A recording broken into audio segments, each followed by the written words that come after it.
I'm Tim Leeper, I own Tim Leeper Roofing, and we do residential and commercial service and replacement. We're basically your friends in the roofing business. We're local, we can help you, we're quick to respond. Without customers, we don't have a business, so if there's anything we can do to help you, please don't hesitate to call.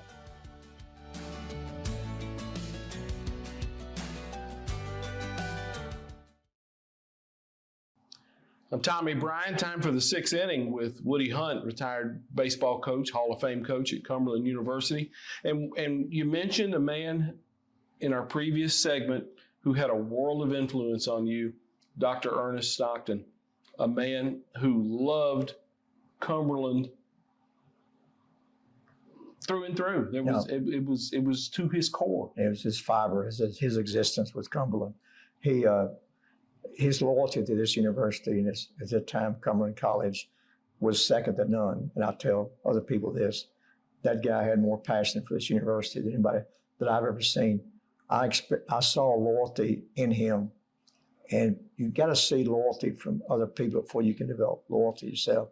So I think he is one of the big reasons that maybe I stayed here that long, because I developed a passion for this university like he did, and he had a profound influence on me, because he taught me how to love Cumberland through its downfalls, through its barely existing. You know that it was a survival days back then. Cumberland was at that time a private junior college, and that's a rare thing. Yeah, the enrollment was 300 or 400, or whatever it was. We were struggling paying our bills. Dr. Stockton never showed any type of panic or whatever you might say. He was just kept fighting and kept working, and he wanted everybody to think Cumberland was the greatest university, the greatest school in the country. And so I saw that passion from him, and he stayed here for 25 years, I believe, as president. And then my only regret is he didn't live enough to enjoy, life after Cumberland. I remember he was on our field one day back in '84, and the next day I think we were going to play Maryville, or I forgot it maybe who the opponent was. And he came out and he said, "Coach, we had a little discussion. When do you plan to play tomorrow? 1 o'clock, whatever." I said to him, and then that night or the next morning, he dies from a heart attack. And that was really hard for the whole university, and hard on me, because I was very close to him. But I learned loyalty and passion from just watching Dr. Stockton. During that time at Cumberland was kind of the golden junior college years. Yeah. Mickey had got the team up to ranked #1 at one time in the nation, and you and he developed that Cincinnati connection. Yep. With recruiting, a pipeline out of the Cincinnati Storm Club, if I remember right. Yes, I was Midland and Storm Club and other teams up there. I learned to recruit from Mickey, to learn how to expand your base. And Mickey was a relentless recruiter. And of course, back in those days, all you had was your office phone. And Mickey, I just saw that, that you can bring people here if you just go out and get them. And I saw that, Mickey. We went on Cincinnati, Lexington, all over, little cars we had. And so he taught me how to be a relentless recruiter. And I knew that had to be that way to get people here.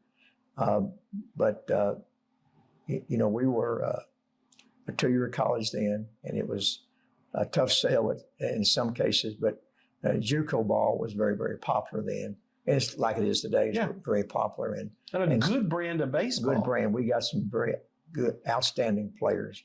But my career as a JUCO coach only lasted 2 years as a head coach. I was assistant with Mickey for 3 years, but the 1980 team got to be #1 in the country. But that's a year I was with the Shelby Pirates, and I wasn't with that team. But I did come back the next year. And a little fling working with minor league baseball. Did you get that out of your system? Yeah, I got to be a general manager, and later on become a manager in the Pirate system. And the guy who owned the Shelby Pirates was a guy who owned a Holiday Inn in Danville. So he bought the club, and asked me to be the general manager. And so I moved to Shelby, North Carolina for over a year and developed a relationship with the pirate people. And then that's how that's got going. So I went to Shelby, and we were very disappointed how things turned out, because we were not successful at the gate. And the hardest I've ever worked is at Shelby, North Carolina, because I did it all, but I did develop some great friends with the pirate organization who allowed me to do other things in the organization later on. And as looking back, a lot of those relationships with minor leaguers or people in that organization wound up helping you later on down the road. Yeah. You could make a phone call and cross-check a kid with a pro scout who had said, yeah, I knew them all, and I've been to the old Riverfront Stadium, and and I just knew the front office people at the Pirates. I got to know the scouting director, I knew the minor league director, and I knew Branch Rickey the third, who was the grandson of Branch Rickey. Became good friends with him. Murray Cook, who later on led the Cincinnati Reds to a world championship, and I was able to keep those relationships after I came back here.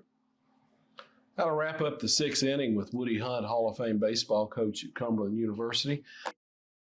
If you've been in Zaxby's, you know that we've got memorabilia all over the walls signifying different things. Castle Heights has such a long history to it, and we have sketching that was done by someone that was from town here. And it was kind of fun. One day I was out in the dining room talking to guests, and they're like, our son did that. We've also got some George Jones memorabilia that his widow had the opportunity to meet her and work with her on a project. She said she wanted us to have some pieces, and we certainly treasure all of those things.